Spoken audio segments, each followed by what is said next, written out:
Chapter में देखा कि ब्रह्मा जी ने काफी सालों तक, है ना, दिव्य देव 1000 वर्षों तक क्या किया, तपस्या किया। तप और तप, उनको दो ये चीजें सुनाई दी थी लेटेस्ट, और उसके बाद उन्होंने क्या किया, हजारों वर्षों तक तपस्याएं करी।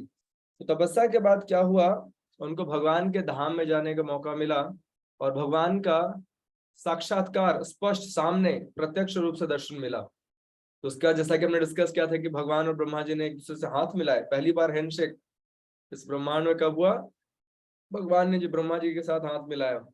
उसके बाद बहुत सारी चीजें हैं जो ब्रह्मा जी ने गुणगान में बताया कि किस प्रकार से वैकुंठ लोक में भगवान और उनके समस्त भक्त विराजमान होते हैं। उसके बाद भगवान अपनी भगवत्ता बता रहे हैं और अपनी भक्ति के महत्व को बता रहे हैं आगे के श्लोकास में। तो मैं देखते हैं कि श्री भगवान ने कहा, शास्त्रों में वर्णित मुझसे संबंधित ज्ञान अत्यंत गोपनीय है, उसे भक्ति के समन्वय द्वारा प्राप्त किया जा सकता है। इस विधि के लिए आवश्यक सामग्री की व्याख्या मेरे द्वारा की जा चुकी है, तुमसे ध्यान पूर्वक ग्रहण करो। तो बता रहे हैं कि शास्त्रों में जो मेरे बारे में वर्णित ज्ञान है ना, वो बहुत गोपनीय है। गोपनीय मतलब शास्त्रों में दिया सब कुछ है, हो सकता है व्यक्ति पढ़ भी ले लेकिन निष्कर्ष तक ना पहुंच पाए। इसलिए हम देखते हैं बहुत सारे लोग वेदाध्ययन करते हैं, बहुत सारे वेद पढ़ते हैं, यज्ञ हवन करते रहते हैं, लेकिन भगवान के प्रति उनके हृदय में भक्ति नहीं होती। उसके बारे में स्पष्टता आगे बताया जाए कि ऐसे लोग जो होते हैं वास्तविकता में वेदों के परम लाभ को नहीं प्राप्त कर पाते। और इसकी तुलना की गई है, जैसे कोई व्यक्ति गाय दूह रहा है, गाय पाल रहा है और गाय दूध ही नहीं देती है ना। तो वैसे ऐसे कार्यों से तुलना की गई है कि अगर हम सब कुछ कर रहे हैं लेकिन भक्ति नहीं कर रहे, वेद पठन पाठन कर रहे हैं, ज्ञान अर्जन कर रहे हैं, तपस्या कर रहे हैं, ध्यान कर रहे हैं, सब कुछ कर रहे हैं, लेकिन भगवत भक्ति नहीं कर रहे या फिर भगवान की प्रसन्नता के लिए कार्य नहीं कर रहे, पूर्ण पुरुषोत्तम भगवान श्री कृष्ण में हमारा ध्यान नहीं लग पा रहा है, तो उसका कोई औचित्य नहीं बनता है ना। जैसे कि भक्ति में हम लोग नवधा भक्ति के बारे में हमने सुना है, लेकिन मोस्ट इंपॉर्टेंट क्या है, स्पेशली स्टार्टिंग कैसे होती है, श्रवण कीर्तन से, है ना। श्रवण कीर्तन करने से क्या होता है, हमारा मन हमेशा भगवान में रमा रहता है, फिर वो स्मरण में बदल जाता है।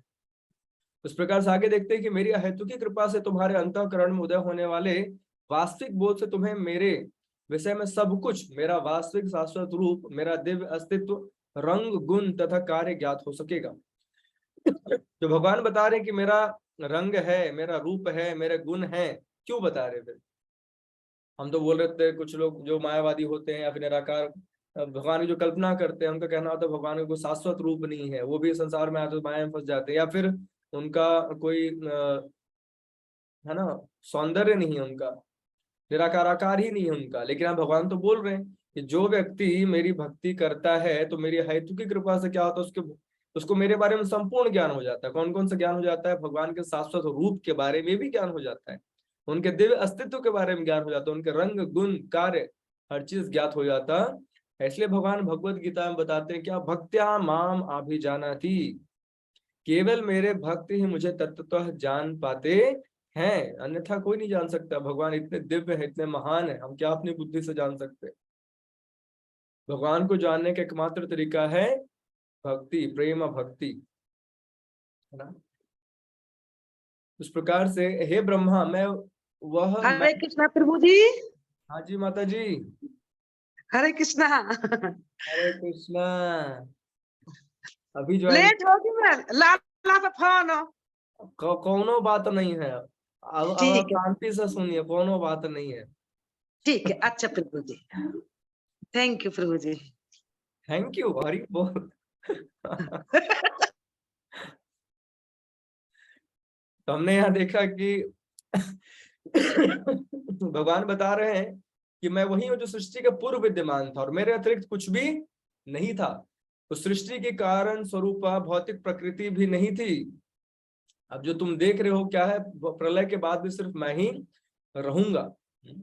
तो ये देखिए कठोपनिषद में आता है, नित्यो नित्यानाम चेतन चेतना नाम एको बहु नाम यो विदधाति कामान, कि पहले संपूर्ण सृष्टि में केवल भगवान नारायण थे, उन्होंने फिर क्या किया, खुद को विस्तार किया अनेक रूपों में, है ना, सब में चेतनाएं दी।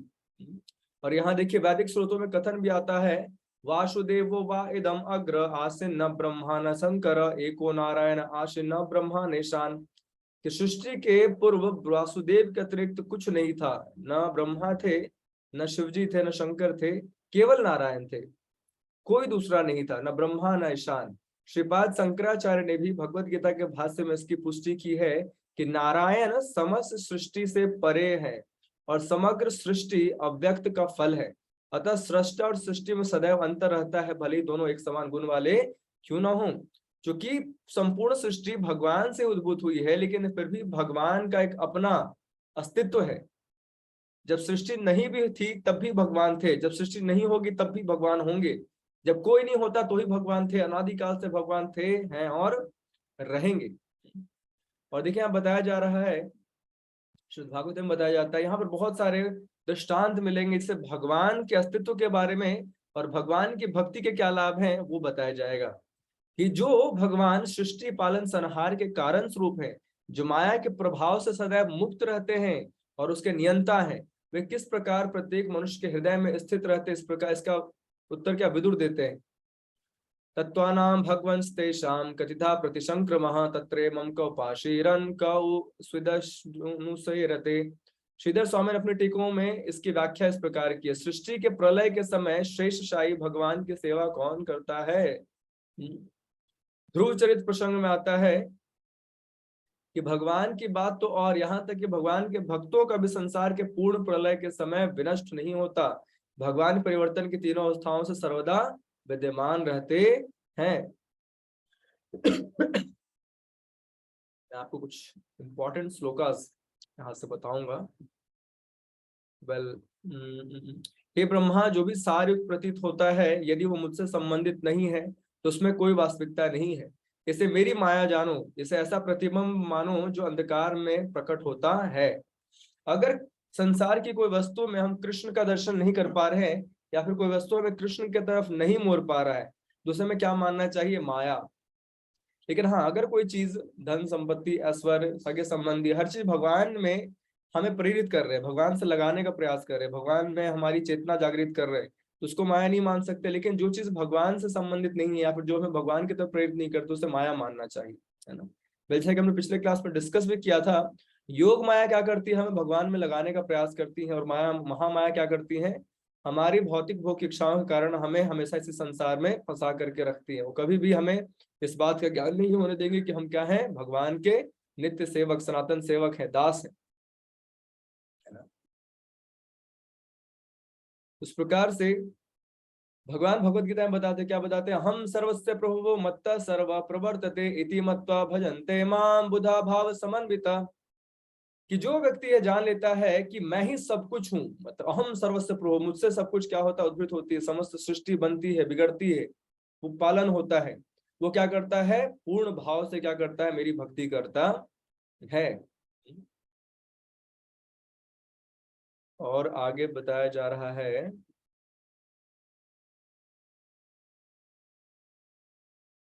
भगवान के अनेक गुणों के बारे में आपको एग्जैक्टली श्लोक दिखाना चाह रहा हूँ, उसमें बहुत इंपॉर्टेंट चीजें बताई गई हैं।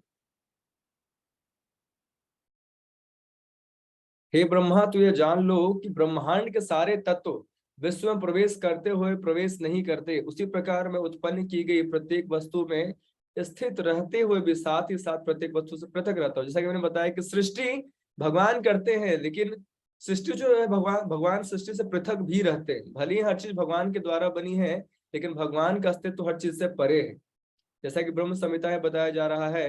अब यहाँ से देखिए, मेरे ख्याल से इसमें कुछ कुछ संदर्भ मिलेंगे आपको। ब्रह्म संहिता में जैसा कि ब्रह्मा जी जो हैं भगवान का गुणगान करते हैं, एको प्यशो रचयितुम जगदंड कोटिम इच्छारितक रस्ति जगदंड चयाय दंतः अंडातरस्थम परमाणु चयांतरस्थम गोविंदमादि पुरुषम तमहम भजामि। ब्रह्मा जी बोल रहे हैं, कोई सामान्य व्यक्ति नहीं बोल रहा है। कौन? स्वयं आदि सृष्टिकर्ता, जो इस भौतिक सृष्टि को चलाने वाले हैं, आई मीन सृष्टि बनाने वाले हैं, वो क्या करते हैं, मैं उन आदि भगवान गोविंद की पूजा करता हूँ, जो अपने एक अंश के द्वारा प्रत्येक ब्रह्मांड एवं प्रत्येक परमाणु में प्रविष्ट होते हैं और इस प्रकार समग्र सृष्टि भर में अपनी अनंत शक्ति का असीम प्रकाट्य करते हैं। है ना। और आगे क्या बता रहे हैं, प्रेमांजना शुरित भक्ति विलोचनेन संतः सदैव हृदयेषु विलोकयन्ति यम श्याम सुंदरम अचिंत्य गुण स्वरूपम गोविंदमादि पुरुषम तमहम भजामि। कि मैं उन आदि भगवान गोविंद की पूजा करता हूं जिनका दर्शन शुद्ध भक्त कैसे करते हैं, अपनी आंखों में भगवत प्रेम रूपी अंजन लगाकर सदैव अपने हृदयों के भीतर करते हैं। यह गोविंद समस्त दिव्य गुणों से पूर्ण श्याम सुंदर स्वरूप है। जैसे कि माताएं काजल लगाती है ना, अंजन, उसी प्रकार से भगवान के जो शुद्ध भक्त उनकी आंखों में भी अंजन लगा होता है, लेकिन वो काला रंग का अंजन नहीं होता। वो कौन सा अंजन होता है, भगवत प्रेम रूपी अंजन होता है ना। उसके कारण जो हमेशा अपने हृदय में भगवान का ध्यान कर पाते हैं। और बताया जा रहा है कि इदम भागवतम नाम यन्मे भगवतोदितम संग्रहोयम विभूति नाम त्वमे ताति द्वि पुली कुरु। ब्रह्मा जी ने नारद मुनि को ये बात बोली थी कि मैंने भागवत के विषय में तुमसे जो कुछ कहा है वही मुझसे पूर्ण पुरुषोत्तम भगवान ने कहा था। इससे पता चलता है कि जो दिव्य ज्ञान है कैसे आ रहा है, भगवान से आ रहा है।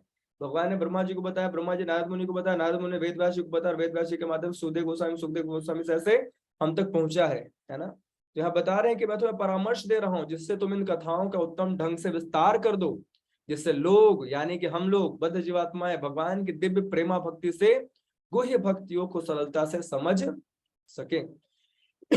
और बताया जा रहा है कि जो व्यक्ति परम सत्य रूप श्री भगवान की खोज में लगा हो उसे चाहिए कि समस्त परिस्थितियों में सर्वत्र और सर्वदा प्रत्यक्ष और अप्रत्यक्ष दोनों ही प्रकार से इसकी खोज करे। कि जो भी व्यक्ति भगवान के दर्शन की इच्छा करना किए हुए या फिर भगवान का दर्शन करना चाहता है, भगवान को ढूंढ रहा है, उसे सर्वत्र और सर्वदा, मतलब सर्वत्र मतलब हर जगह और सर्वदा मतलब हमेशा 24/7 एंड एवरीवेयर क्या करना चाहिए, डायरेक्टली इनडायरेक्टली प्रत्यक्ष अप्रत्यक्ष रूप से भगवान की ही खोज करनी चाहिए, है ना। अब देखिए यहाँ जो है भगवान भगवत गीता में क्या बताते हैं, ईश्वर सर्वभूतानां हृदय से अर्जुन तिष्ठति भ्रामयन् सर्वभूतानि यंत्रारूढ़ानि माया। कि भगवान को हम कहाँ कहाँ देख सकते हैं, भगवान जो है पूर्ण पुरुषोत्तम भगवान परमात्मा रूप में हम सबके हृदय में विद्यमान है। इसलिए कहा जाता है कि भक्त की दृष्टि क्या होनी चाहिए कि जब भी वो किसी व्यक्ति को देखे, भक्त अभक्त किसी को भी, तो उसे हर शरीर भगवान का मंदिर के रूप में देखना चाहिए। तो उसे समझना चाहिए कि शरीर में भगवान जो है परमात्मा रूप में विद्यमान है। इस कारण से शरीर क्या है, भगवान का मंदिर है। इस कारण से ऐसे क्या करते हैं भक्त जो है भगवान का दर्शन हर वक्त करते हैं।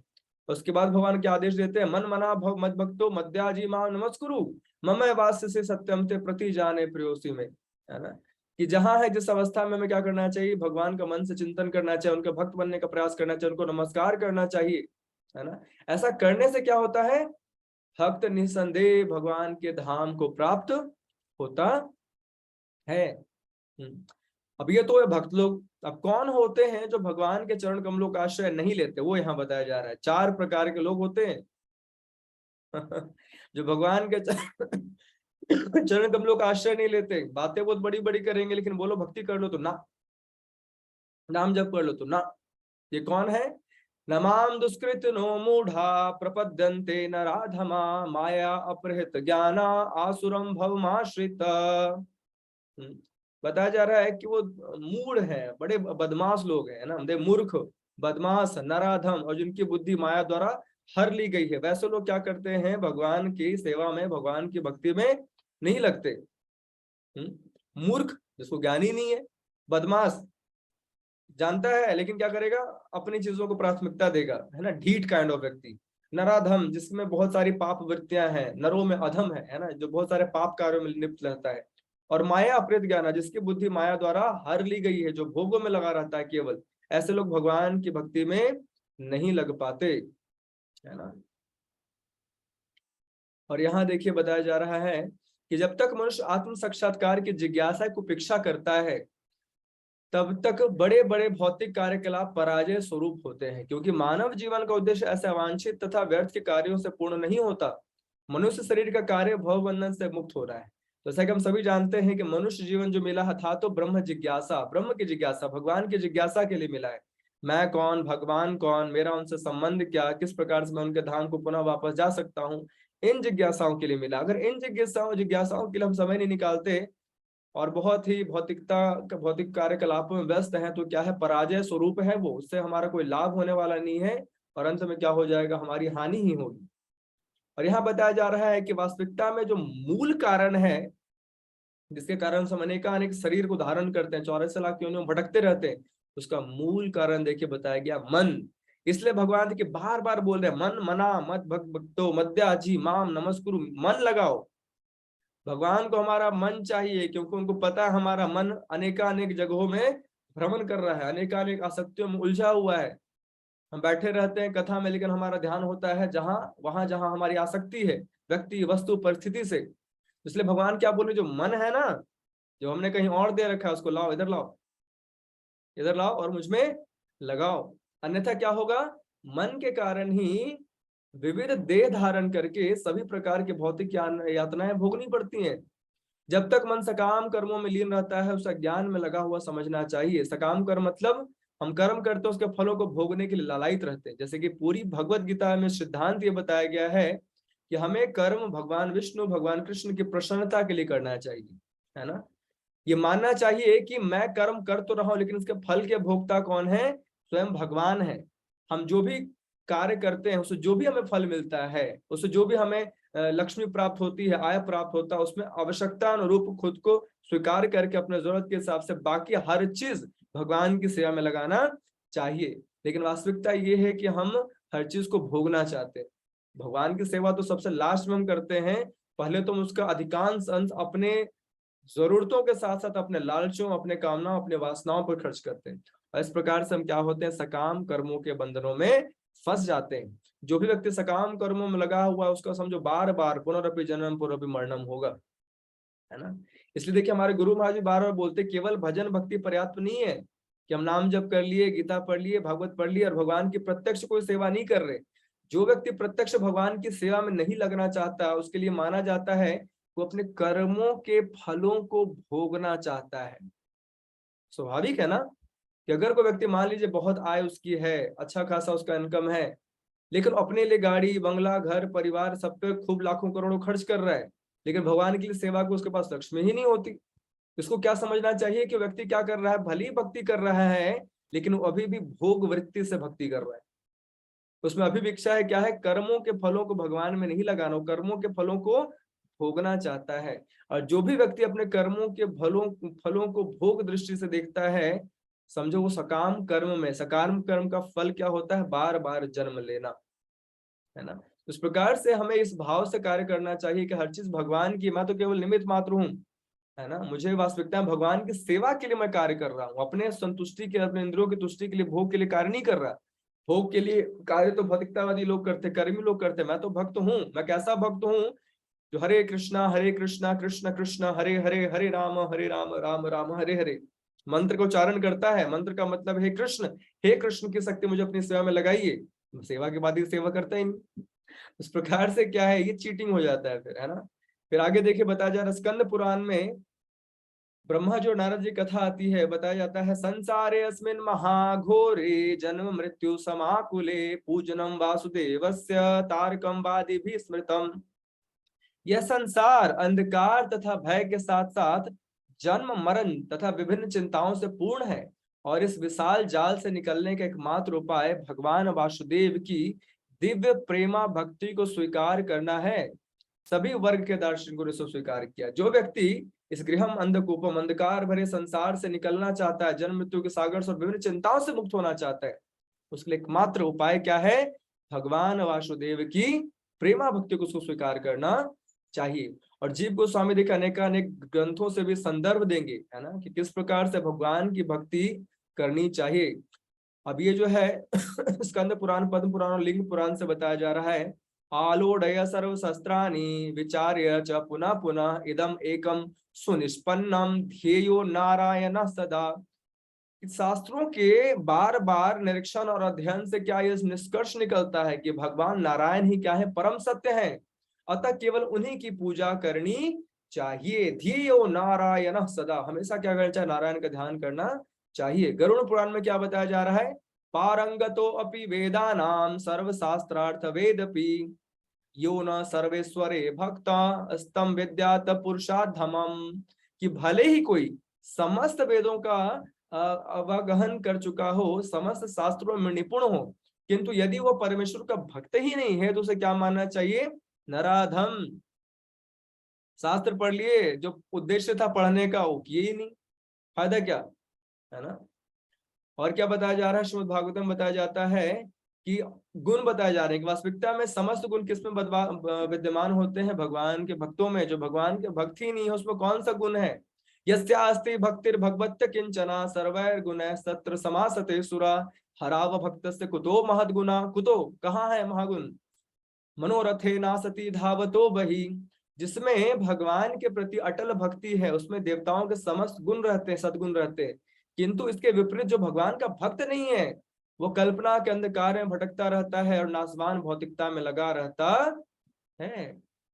इस प्रकार से अगर हम चिंतन मात्र से केवल भगवान को समझने का प्रयास करेंगे और भक्ति में नहीं लगेंगे, अपने ही नियम कानून बनाएंगे, तो ऐसे लोगों में कोई सद्गुण वास्तविकता में विद्यमान नहीं होते।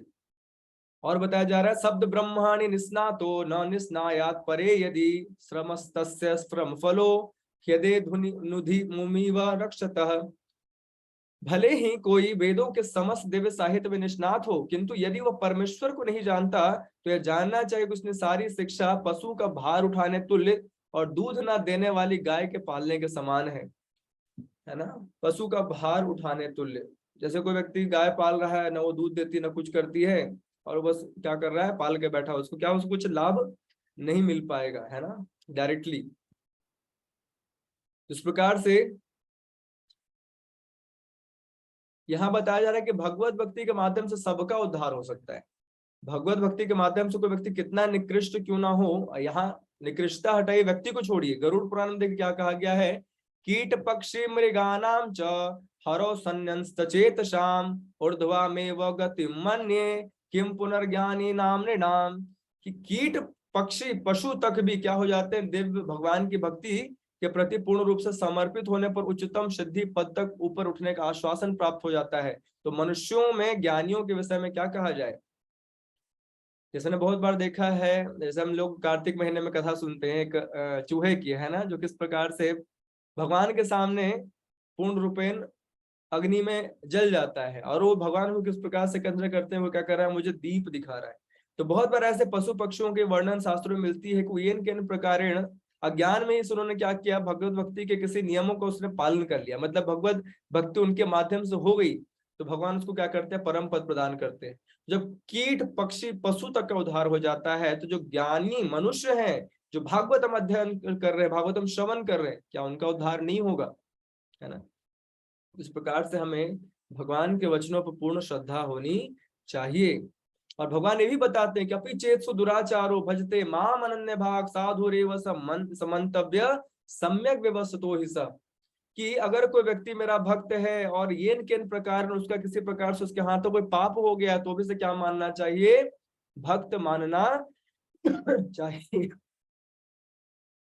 जनरली होता है ना कि अगर किसी से कोई गलती हो जाती है तो हम उसको बिल्कुल किसी प्रकार से कुछ भी नहीं मानते, लेकिन भगवान बता रहे हैं कि दुनिया का कोई भी पाप ऐसा नहीं है जिसके कारण से भगवान किसी से प्रेम करना छोड़ दे। भगवान का, जैसे मैंने सुबह ही बताया था, है ना, कि भगवान हर एक व्यक्ति से, हर एक जीवात्मा से बहुत प्रेम करते हैं। चाहे हम कोई कितना ही घृणित कार्य कर ले, संसार में ऐसा कोई पाप है ही नहीं ना जो करने के बाद भगवान बोले अब मैं तुमसे प्रेम नहीं करता, ये संभव ही नहीं है। भगवान बहुत प्रेम करते हैं, है ना। तो बता रहे जो भक्त होता है, अगर उससे किसी कारण से कोई घृणित कार्य हो गया हो तो क्या करना चाहिए? उसको भक्ति, इसको साधु ही मानना चाहिए, क्योंकि अगर वो भक्ति में लगा हुआ है तो क्या होगा, धीरे धीरे धीरे वैसे समस्त प्रभावों से, संस्कारों से मुक्त हो जाएगा, वो सद्गुणी सदाचारी हो जाएगा। लेकिन अगर हम मान लीजिए उसके प्रति अपराध कर देते हैं, निंदा कर देते हैं, तो क्या हो जाएगा, हमें अपराध लगेगा, है ना। क्योंकि भक्त तो भक्त है, और भक्त भगवान को बहुत ही प्रिय है, चाहे वो किसी अवस्था में हो, शुद्ध अवस्था अशुद्ध अवस्था, भगवान को प्रिय है वो, है ना। यहाँ बताया जा रहा है, देखिए, भगवत पार्षदताम प्राप्ते महत सेवया प्रतितमते। शुद्ध भक्तों को भगवान की संगति प्राप्त करने का पूरा पूरा विश्वास रहता है, और इस तरह वे भगवान की दिव्य सेवा में निरंतर लगे रहते हैं। इस प्रकार से हमें क्या करना चाहिए? हमें शुद्ध भक्तों की संगति का प्रयास करना चाहिए। और कार्य कैसे करना चाहिए अपने दैनिक जीवन में, ये देखिए, ये है यद करोषि यजस्नासि यज्जुहोषि ददासि यत् तपस्सि कौन्तेय तत्कुरुष्व मदर्पणम्। जो करना चाहिए भगवान के लिए करना चाहिए, लेकिन हम क्या करते हैं, हर चीज अपने लिए करते हैं। इसमें तो हम फंसे हुए हैं। हमारी स्थिति क्यों इतनी खराब है? जो तुम्हें अच्छा लगे या आसान लगे वही करो, जो चाहो सो खाओ, जो भी यज्ञ करना हो करो, जो भी दान देना हो दो, जो भी तपस्या करनी है करो, किंतु प्रत्येक कार्य केवल भगवान के लिए होनी चाहिए।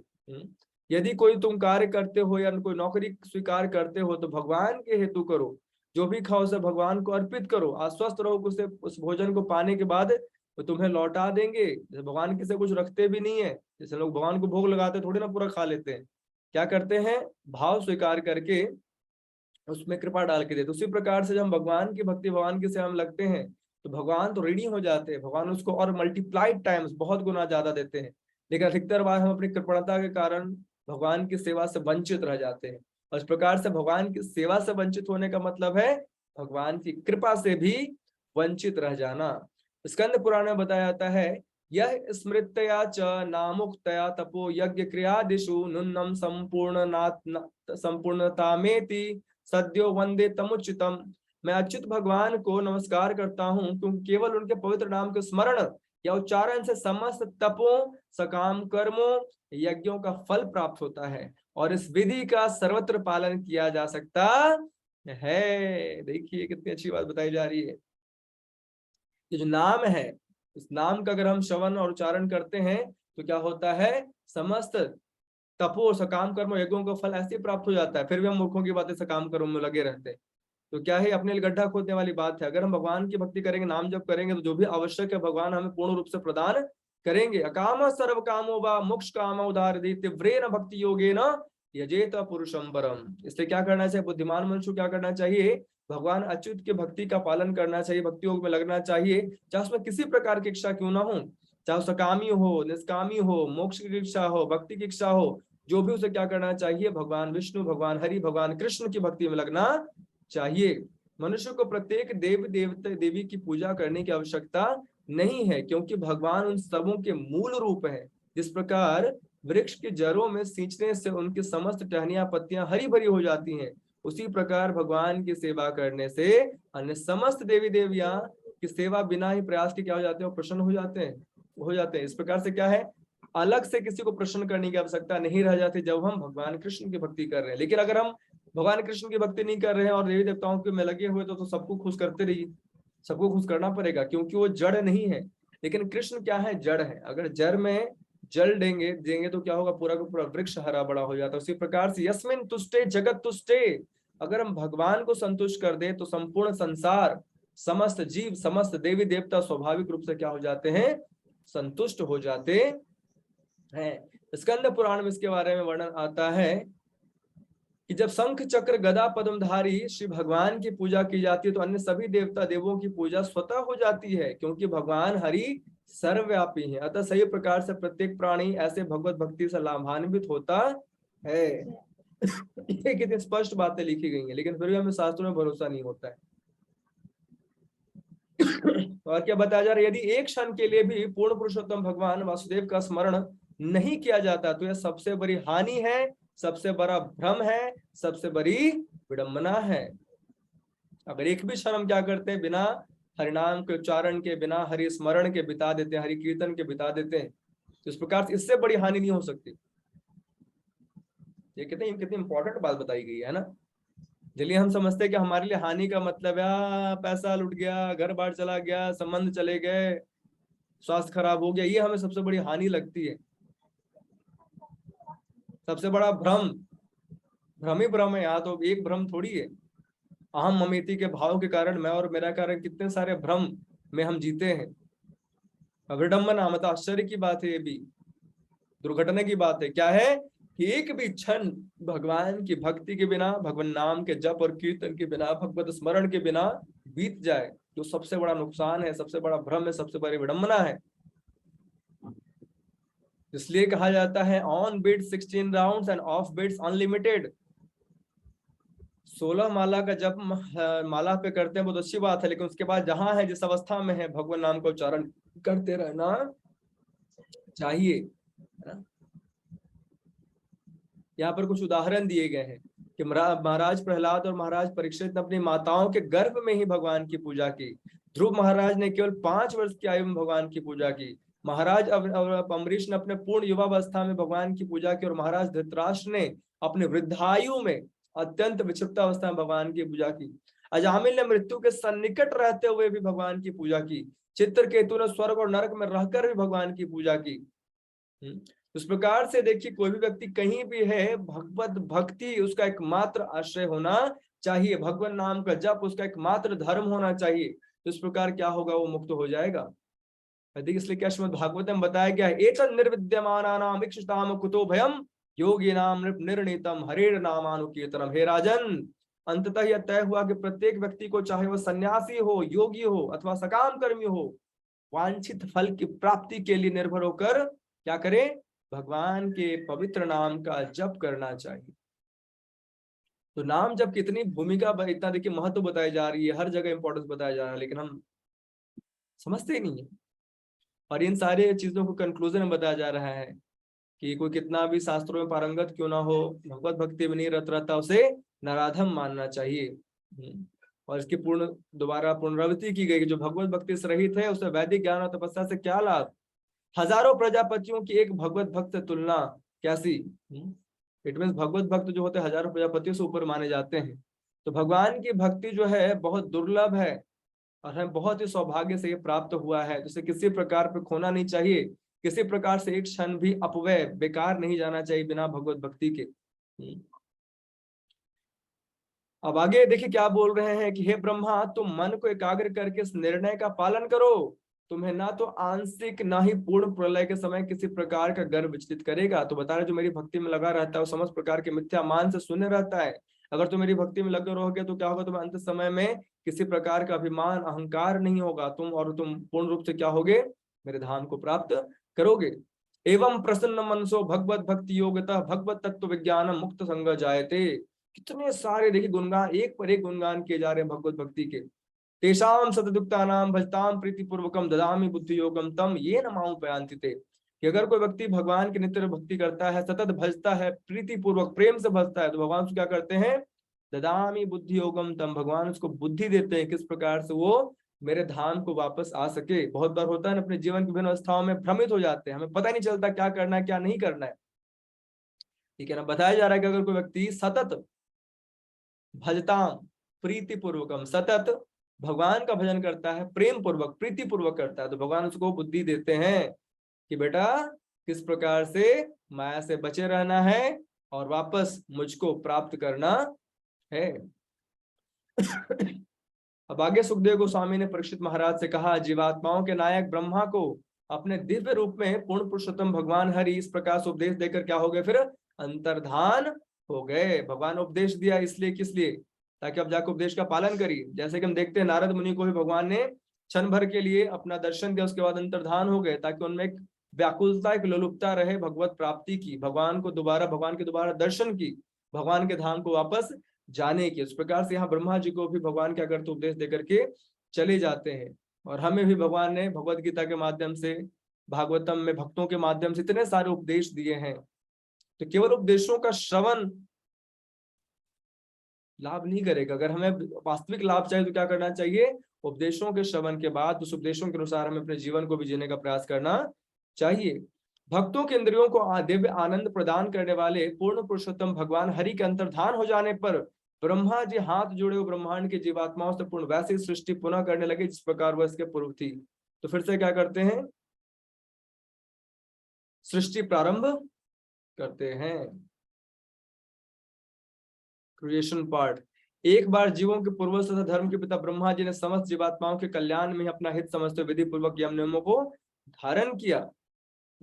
इसके बाद देखिए क्या होता है, ब्रह्मा जी अपने प्रिय पुत्र नारद मुनि को ये ज्ञान देते हैं, है ना। नारद क्या करते अपने पिता से अधिक प्रसन्न, नारद ने मुनि ने क्या कहते अपने पिता को अधिक प्रसन्न कर लिया था, इस कारण से जो है ये दिव्य भगवत भक्ति का ज्ञान उनको देते हैं। इस प्रकार से जब भी भक्त कुछ श्रवण पठन करते हैं उनको क्या करना चाहिए, देखें लिखा गया है, मच्चिता मद्गत प्राण बोधयंत परस्परम कथयंच माम नित्यम तुष्यन्ति च रमन्ति च। तो भगवान के भक्त क्या करते हैं, भगवान की कथाओं को रमण करते हैं, कथाओं में रमन करते हैं, एक दूसरे से क्या करते हैं, स्मरण कराते, एक दूसरे के साथ चर्चाएं करते हैं। इन चर्चाओं के माध्यम से क्या होते हैं, हमेशा संतुष्ट रहते हैं, परम आनंद में डूबे रहते हैं। इस प्रकार से जब नारद ने देखा कि समस्त ब्रह्मांड के प्रपितामह ब्रह्मा जी मुझ पर प्रसन्न हैं, तो महर्षि नारद अपने पिता से विस्तार में ही पूछा। किस प्रकार से पूछा, भगवत गीता में बताया कि हमें गुरु से किस प्रकार से प्रश्न पूछना चाहिए। तद विधि प्रणिपाते न परिप्रश्नेन सेवया उपदिक्षन्ति ते ज्ञान ज्ञानिन तत्त्वदर्शिनः। तो हमें गुरु से प्रश्न जो है बहुत दीनता पूर्वक उनसे उनको प्रणाम करके उनकी सेवा करके पूछना चाहिए, चैलेंजिंग मूड में नहीं पूछना चाहिए। जब गुरु प्रसन्न होते हैं तो समस्त हमारे हृदय में जितने भी प्रश्न होते हैं या प्रज्ञानता से जनित जितने भी संशय होते हैं दूर हो जाते हैं। इसलिए उपने घोषणा की गई स्वतः में, यस्य देवे पराभक्तिर यथा देवे तथा गुरो तस्य ते कथिता यार्था प्रकाशन्ते महात्मना। कि जिसकी अडिग भक्ति भगवान तथा गुरु में होती है उसके ही लिए दिव्य ज्ञान स्वतः प्रकट होता है।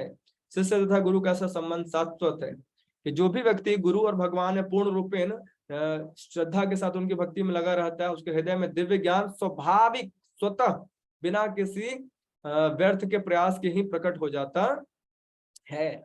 इस प्रकार से तब जाकर ब्रह्मा ने अपने पुत्र नारद को श्रीमद् भागवत नामक उपवेद पुराण का सुनाया, जिनका वर्णन श्री भगवान ने उनसे किया था, जो 10 लक्षणों से युक्त था।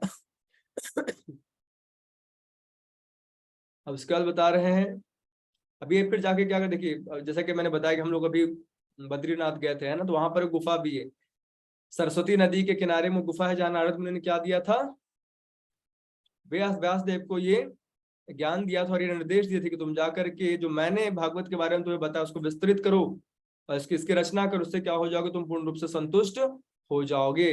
भगवान जो है क्या, परम ब्रह्म परम धाम पवित्रम परमम भुवान पुरुषम शाश्वतम दिव्यम आदि देवम मजम विभुम।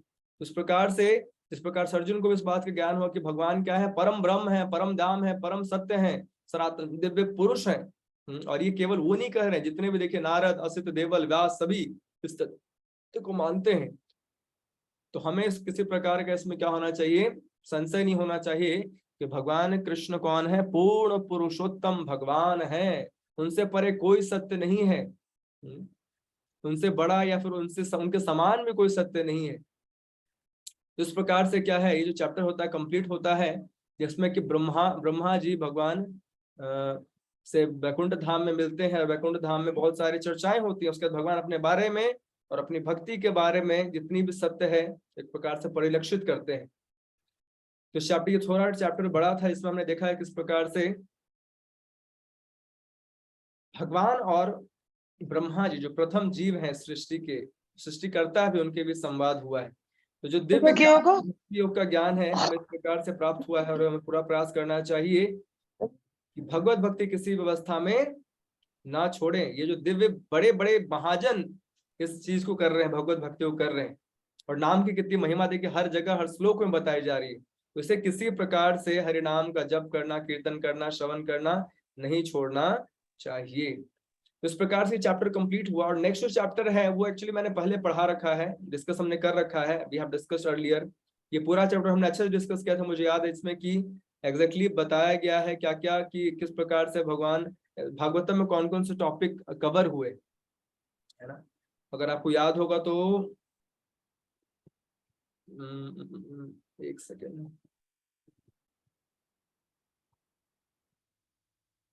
एक प्रेजेंटेशंस के माध्यम से मैंने बताया था अत्र सर्गो विसर्गस्य वाला।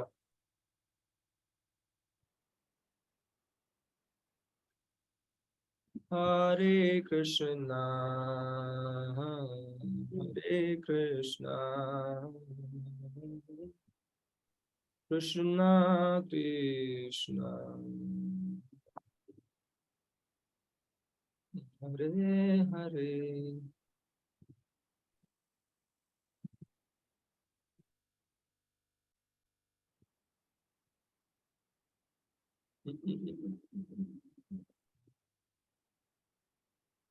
वेल इससे मिल नहीं रहा, मैं पीपीटी दोबारा फॉरवर्ड कर दूंगा, ठीक है।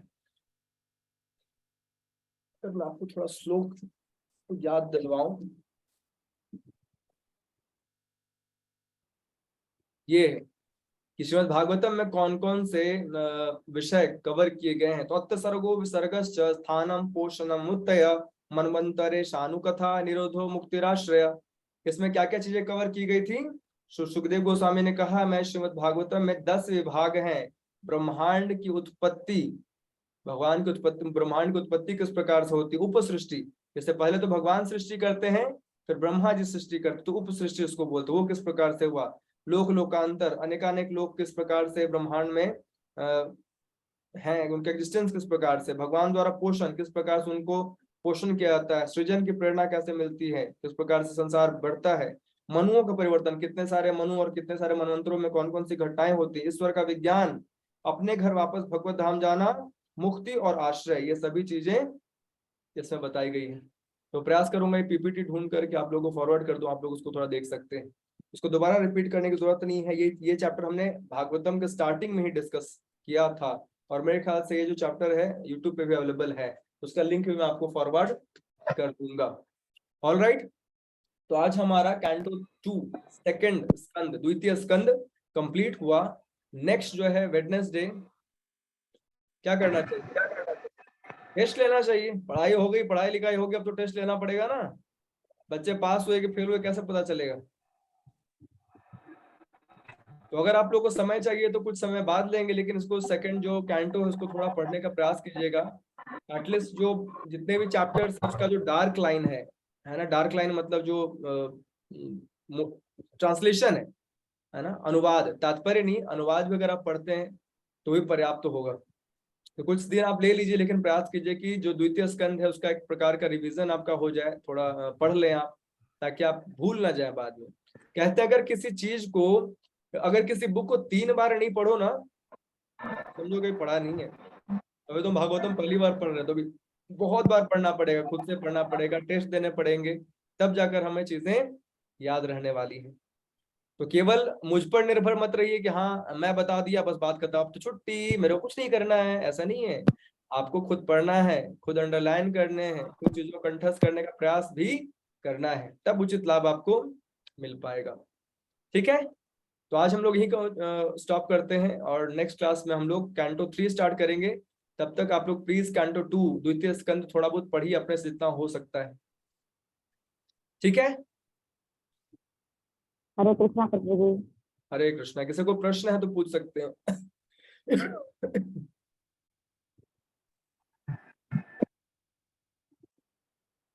नहीं है, प्रश्न नहीं है। प्रभु जी मुझे तो 2 ही दिन हुए, मैं क्या कष्ट दूंगी। हाँ, मैं बोल रही हूँ आप 2 ही दिन क्लास ज्वाइन किए है ना, हाँ। तो कोई बात नहीं, खुद से पढ़ करके देखिए, या फिर मैं यूट्यूब पे वीडियोस वगैरह अपलोड कर दूंगा, जो भी लिंक क्लासेस हुए अभी तक वो आप देख करके पढ़ सकते हैं। ठीक है, तो काफी समय से मैंने वीडियोस अपलोड नहीं किए, समय नहीं मिल पा रहा था, अभी अपलोड कर दूंगा आजकल में, तो आप उसको सुन करके समझ सकते हैं। बहुत सारे उपाय हैं, बस हमें थोड़ा ना बहाने कम बनाने पड़ेंगे। तो अगर हम प्रयास करेंगे तो कुछ ना कुछ जुगाड़ तो लग ही जाएगा। ठीक है, हरे कृष्णा। हाँ जी माता जी, हरे कृष्णा। हरे कृष्णा प्रभु जी, हमें क्या गरुड़ पुराण भी पढ़ना चाहिए? कौन पुराण? गरुड़ पुराण। जो भागवत के आश्रय में है, जैसा मैंने पहले बताया था, जो भागवतम पढ़ रहा है उसको कुछ और पढ़ने की आवश्यकता ही नहीं है। प्रभुपाद ने तो तात्पर्य और गरुड़ पुराण, पद्म पुराण, स्कंद पुराण सब दे दिया। ये पढ़ा जा नहीं रहा, पता नहीं क्या क्या पढ़ेंगे। नहीं, किसी माता ने बोला है कि हमारे लिए गरुड़ पुराण लाके दो। मैंने बोला पहले भागवत पूरा पढ़ लो, उसके बाद मैं लाके दे दूंगी। उनको समझाइए कि जो वेद व्यास हैं उन्होंने 17 पुराण लिखने के बाद में जब असंतुष्ट थे तब उन्होंने श्रीमद् भागवतम महापुराण लिखा है। और टेंशन मत लीजिए, भागवतम में नरकों के बारे में भी अच्छे से दिया हुआ, अगर आप नरकों के बारे में जानना चाहते हैं तो जितना गरुड़ पुराण में दिया उतना भागवतम में भी दिया है। तो जितने भी चीजें गरुड़ पुराण अन्य पुराणों में दी है उनका जिस्ट, कंक्लूजन, सार श्रीमद् भागवतम में है ना। तो उनको भागवतम पढ़ने के लिए प्रेरित कीजिए, लेकिन फिर भी अगर जिद्दी हैं, जिद है नहीं मैं तो गरुड़ पुराण ही पढ़ूंगी, तो बोल नहीं, दीजिए हमने यही समझाया है उनको। मैं कहा पहले पूरा भागवत पढ़ो और गीता पढ़ो, और मैं कहा पढ़ो पढ़ो मत, याद भी रखना चालू करो। अच्छी अच्छी जो उसमें ज्यादा अच्छा लगता है वो उसको याद रखो, ये नहीं पढ़ के आगे भागते गए मैं कहा उसको याद भी रखा ये करो। भूलते गए। फिर भी मैंने ये कहा पहले पूरा भागवत पढ़ो, जब पूरा हो जाएगा तब लाकर दूंगी। मैंने इसलिए बोला ताकि उनको ज्ञान हो जाए, अब पढ़ने का जरूरत नहीं है हमें। सिंपल सी बात है, बस भागवतम यही पूछना था, महापुराण है, कुछ और की आवश्यकता ही नहीं है। इसलिए मैंने पूछा। वे भी क्लास में है ताकि वो समझ जाए आपकी बात। क्लास में आई है क्या आज? हाँ वो क्लास में ही होती है। हाँ, तो फिर पर्याप्त है, भागवतम के अलावा किसी और चीज को पढ़ने की आवश्यकता बिल्कुल भी नहीं। पूर्ण ग्रंथ है, मतलब जो भागवतम पढ़ लिया, तो जो कृष्ण को समझ लिया, कृष्ण की भक्ति में लग गया, ऊपर से समस्त लोकांतर, देखिए अभी बताया गया ना कि भागवतम में क्या क्या चीजें कवर की गई हैं। इसमें सब कुछ कवर किया गया, लोकांतर, मनवांतर कथा, मनुओं के बारे में, सृष्टि के बारे में, उप सृष्टि के बारे में, भगवान के विज्ञान के बारे में, मुक्ति के बारे में, आश्रय के बारे में, ए टू जेड। इसलिए तो उसको निर्मल अमल पुराण कहा जाता है ना। भगवान की वांग्मय एक प्रकार से व्यक्ति अवतार है, ये भगवान के वांग्मय अवतार माना जाता है श्रीमद् भागवतम को। तो भागवतम पढ़ने के बाद किसी और चीज की कोई आवश्यकता वास्तविकता में उतनी नहीं रह जाती। पहले पढ़ लें, फिर जो पढ़ना है पढ़ते रहें। हरे कृष्णा। ठीक है, हरे कृष्णा हरे। ओके। तो आज हम लोग यहीं स्टॉप करते हैं। थैंक यू सो मच आपसे भक्तों का, 17-18 भक्त ज्वाइन कर रहे हैं, बहुत अच्छी बात है। इसी प्रकार से आप लोग रेगुलर ज्वाइन कीजिए, और केवल ज्वाइन नहीं कीजिए, ध्यान पूर्वक सुनिए। और मोस्टली लोगों से मैं हमेशा रिक्वेस्ट करता हूँ, अपने कृपया करके मुख कमल दिखाइए। मतलब मैं आपका मुख कमल देखने में रुचि नहीं रख रहा, मैं इसलिए बोल रहा हूँ क्योंकि अगर आप अपना कैमरा ऑन रखेंगे तो आपका ध्यान इधर उधर नहीं जाएगा। अटेंशन मत लीजिए, आपको लग सकता है अरे मैंने तो मेकअप ही नहीं किया, not to do that kind of makeup, है ना। इतना छोटा सा आपका फोटो दिखता है और कोई नहीं देख रहा आपको यहाँ पर, तो मेकअप की आवश्यकता नहीं है। जैसे हैं चेहरा वैसा ढक करके बैठ जाइए, आराम से क्या कीजिए, श्रीमद् भागवतम श्रवण कीजिए। ऐसे वीडियो ऑफ होने पे क्या होता है ना, हमारा मन ध्यान कहीं कहीं जाता है, फिर हम चीजों को ध्यान पूर्वक नहीं सुन पाते। और आपने देखा था धुंधकारी और गोकर्ण की कथा में कि सबको मुक्ति प्राप्त नहीं हुई, सबको भगवान लेने नहीं आए। किसको लेने के लिए आए? धुंधकारी को। क्यों? उसने बहुत ध्यान से सुना था, बाकी तो सबने सुना था, सब इधर ही रह गए। तो पता चला आप क्लास अटेंड भी कर रहे हैं, लेकिन वीडियो ऑफ है, तो ध्यान इधर उधर है, ध्यान से सुनेंगे नहीं तो उचित लाभ नहीं मिल पाएगा। तो कृपया करके बहुत ध्यान से श्रीमद् भागवतम का श्रवण कीजिए। बाकी जैसी आपकी इच्छा, हम तो आपके दास हैं, आपसे निवेदन कर सकते हैं, बाकी जैसी आपकी इच्छा। ठीक है, हरे कृष्णा। ग्रंथराज श्रीमद् भागवतम की जय, जगत गुरु श्रील प्रभुपाद की जय, निताय गौर प्रेमानंदे, हरि हरि बोल।